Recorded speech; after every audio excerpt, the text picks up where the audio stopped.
I love research. I think many writers do, and we all agree one of the dangers of research is doing too much of it.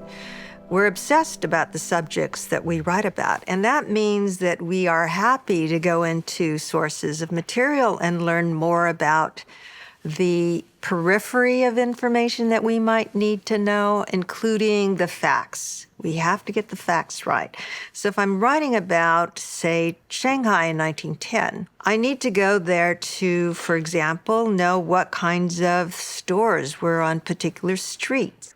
There are things that may have been referenced to me before, but I just need to be sure because those names have also changed over time. So that's an example of how detailed you would have to be. But the danger is you can keep doing this ad nauseum.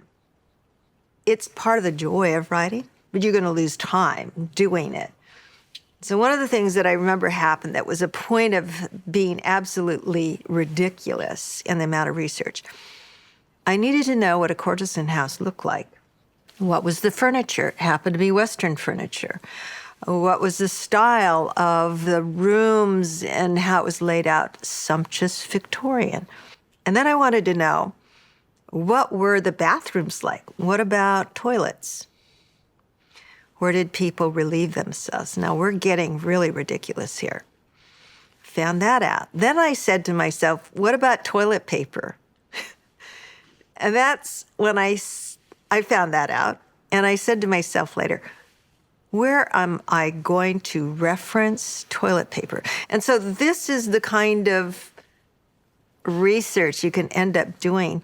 What you have to do, though, is put down, what do I need to know? And where am I going off into a little detour where it's just fun? If you have a deadline, you cannot afford to do that. And yet you have to say to yourself at the same time, when you occupy a world, a fictional world, you do want to make it as real as possible. When you ask about those things you would need in a real place, and it enriches your life because you are fully there. But don't get too consumed by research because you lose time in writing, especially when every single page offers you opportunities for research. Just word of advice, don't go looking for when toilet paper was invented. You don't need it.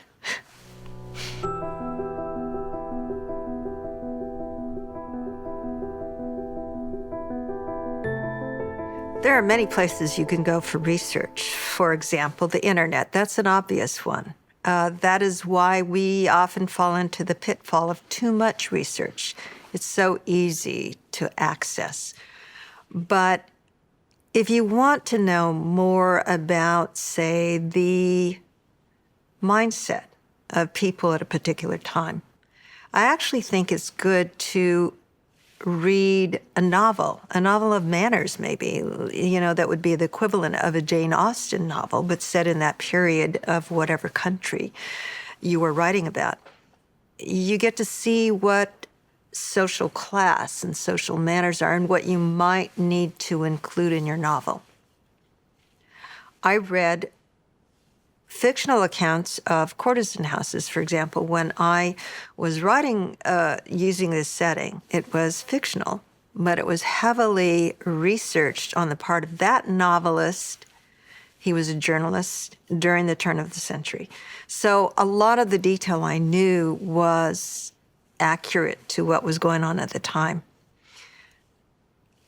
But in order to believe what was there, I had to do research on the actual writer to know what kind of places that he went to. Now, here's another form of research when you're going in depth into that.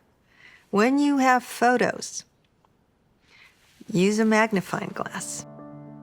Sometimes those photos are decayed. Sometimes they're tiny. A lot of these photos from the turn of the century, even up to the 40s, are postage stamp sized.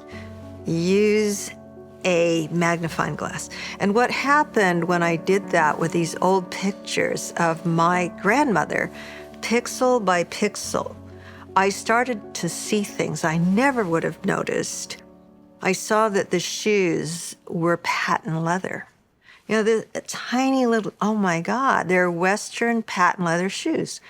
I could see the bracelet detail, the ring. I said, there is the ring my mother gave me that I have today. They're meaningful things that also give you clues to your story, but your personal history as well, your family's history. This is a really exciting kind of investigative work that you do, solving a mystery. You see a little bit of something and then becomes a larger mystery that you keep having to follow. But again, it is a trap you can fall into.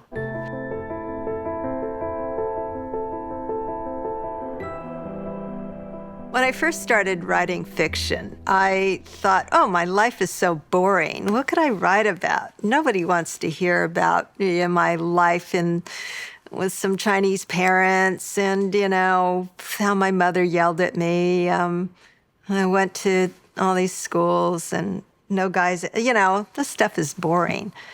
So I actually made up a story about a girl who, I think her name was something like Laura Schmidt. And her father taught at MIT, and her mother used to be at the garden club, and that was their life. And because I didn't think my life was interesting enough, that was a good lesson because I didn't find anything interesting in that story to tell. I couldn't take the moments from my life that felt real to superimpose on this life. In the same way, you don't want to take my life and put it in your story because you're not going to feel it. You're probably going to say, oh, that's terrible. Your father died. You're not going to feel it in the same way. You don't have to have trauma in a big way in your life to be a writer. What you need to have is perspective. And you're a writer when from a very early age you were curious about things and you didn't accept what people told you. You were probably a little rebellious. You probably didn't believe everything that somebody told you. The most important part of this is that as you were going through your life, you asked a lot of questions. You made a lot of observations. I remember when I went to China for the first time, one of the assumptions I had was that when you're going to cross the street in a crosswalk, the cars will stop. That was not true. I got my mother to yank me back, write that down. American assumption. It's a way of seeing also how you are so much grounded in your particular culture, an American culture. I do consider myself American. In a time period, they do stop in China now, and they have street lights, a lot more cars. In a mother who was there to pull me back just as she did when I was 6 years old. She became my protector, even though I was an adult. All of those observations are the kinds of things that you might put in a journal and say, she told me to eat this as though I don't have a choice. I asked her, what is it? She said, don't ask, nutritious things. It was that kind of vague response that I had in childhood that brought me back there. And there I was in China, and I was around my half-sisters who had always lived in China. They were doing the same thing to me. And I realized this is the side of me that is so Chinese. It felt so familiar. Again, writing that down. I am Chinese with my family at the dinner table. Those feelings that you had when you made the observations.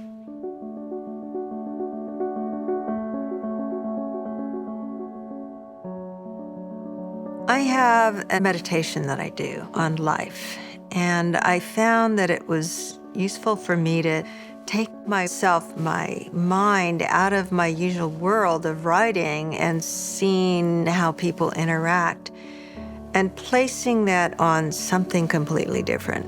And what I chose were the birds and the bees and the other creatures in my garden.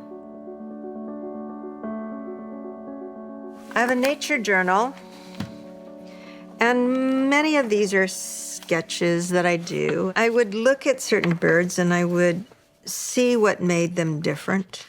This was the excitement of seeing a bird that I had heard for a very long time but seldom comes down. And so I would talk about what had brought this bird down. This, for example, became a contemplation about aggression and defensive actions that birds would take, the kind of postures they would have. And I would have my little captions, these little thought bubbles of what they would say to each other, this relationship that they had. Which ones were known to be dominant intraspecies and why? Is it size? Is it posture? Is it that simply certain birds are more aggressive and dominant than others? Why is it that this golden-crowned sparrow and this hermit thrush can be in the same bird bath and bathe peaceably together? Now, as I say this, think about this in terms of my saying, why can't these two people of different classes or races or cultures occupy the same space peaceably? And yet these two cannot. What are the differences that have to do with the behavior among them? So I have these more elaborate pictures that I do. I use colored pencils. I spend many hours on them. It's not simply to create a pretty picture. It is a meditation in which I try to become the bird. I am the bird looking at me with wariness, saying, can I trust this person? That, again, is that exercise that enables you to apply in your fiction. Become the person there and experience everything about it, the danger especially, the things you can trust, the people you can count on, what you need to do to get what you want. So it's a wonderful way to have a focus on that.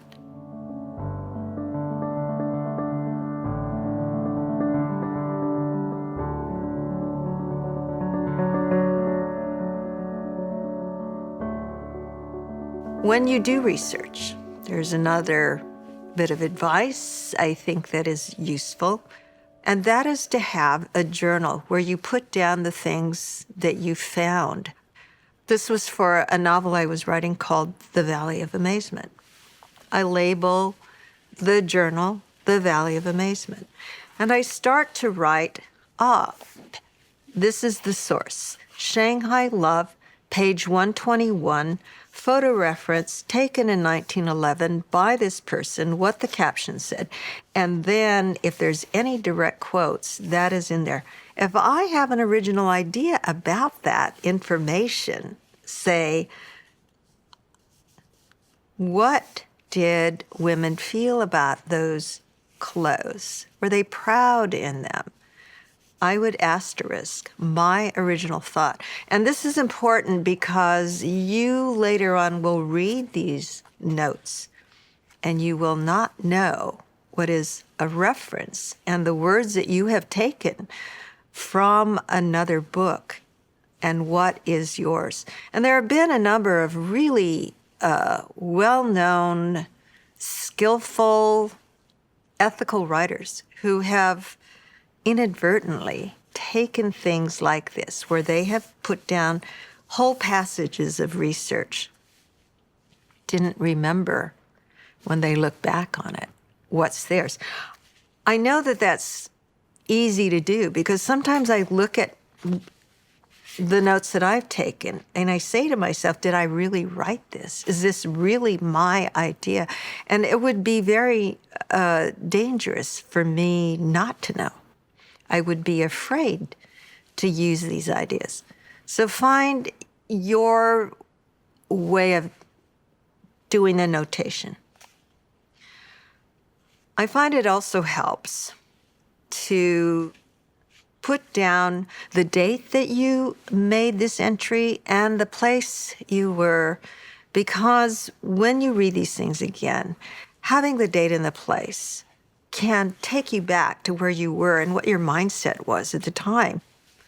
Now, I'm somebody who's very disorganized when it comes to doing journals. And in fact, I think it's good. I don't keep journals in a chronological way. I have probably, 30 or 40 journals that are on my shelves. Others that are tucked here, tucked there, little notes, scraps of notes in all kinds of places. The act of putting it down, though, helps me to remember. But I can also go back to these things. It may say 2006, and I'll look through there, and there's an entry from 2008. I just pick up a journal, whatever is there, and there's a blank page, and I start writing. In a way, it reflects a little bit of the disorganization of my life, which I like. It's real. Thoughts go in and out, and I forget some of them, and they come in conjunction with other things that happened in the past.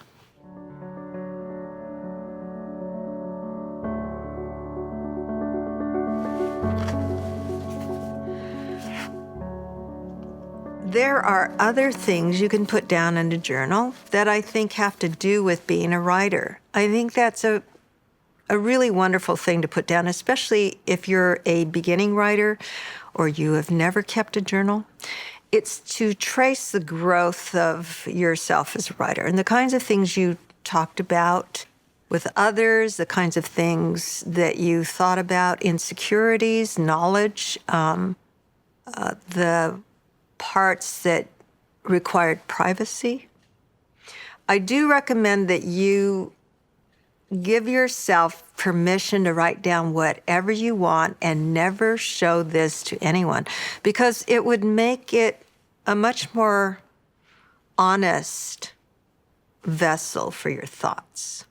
I had a period in which I was very ill. I got Lyme disease, and it went into my brain. I had inflammation. It made it very difficult to think.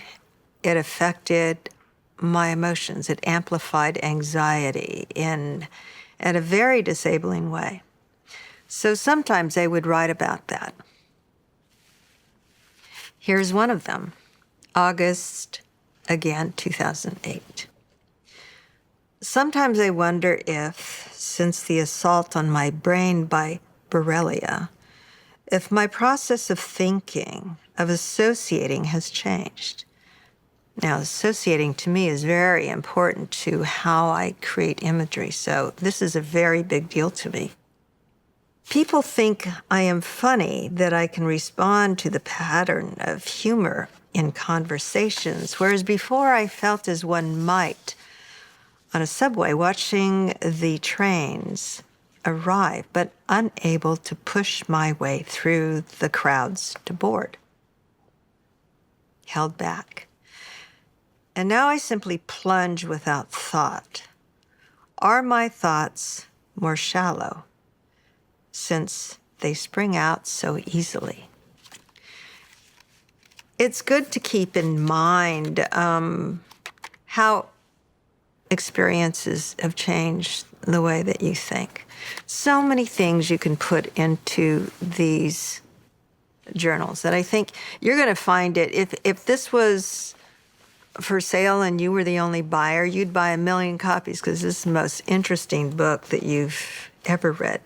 And that's because everything resonates with your life. This is exactly how you felt.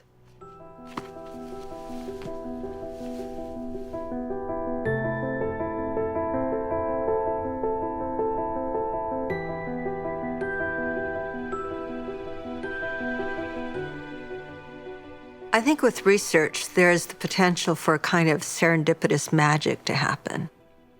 I've had this happen actually a number of times, and it is almost equivalent to the kind of epiphanies you have in writing, these unexpected moments. So, for example, I remember thinking I need to research China in the 1850s in a particular area of China. Suddenly the doorbell rings. It's FedEx. They have a package for me. It is a galley copy of a book, the latest book on modern history of China, modern being 200 years. I open it up. The very page that I open it up to is the period I'm looking for in exactly the region. And it contains a real person. It's about a real person who thought of himself as the Son of God. This is a character I'd been looking for, a leader who was a little bit of a fanatic and would be the source of action for this story as a backstory. Now, this kind of serendipity, I think, is, you could call it magic or, a gift from the muse. But I also think the reality is that when you focus on something and you put that out there, your eyes, your mind, you're naturally going to go to those opportunities that are there. And, you just feel so lucky. So I do try to do that, to know exactly what I need to know and what the reason is. Then I feel very lucky. I look at the material not just as facts, but this is personal.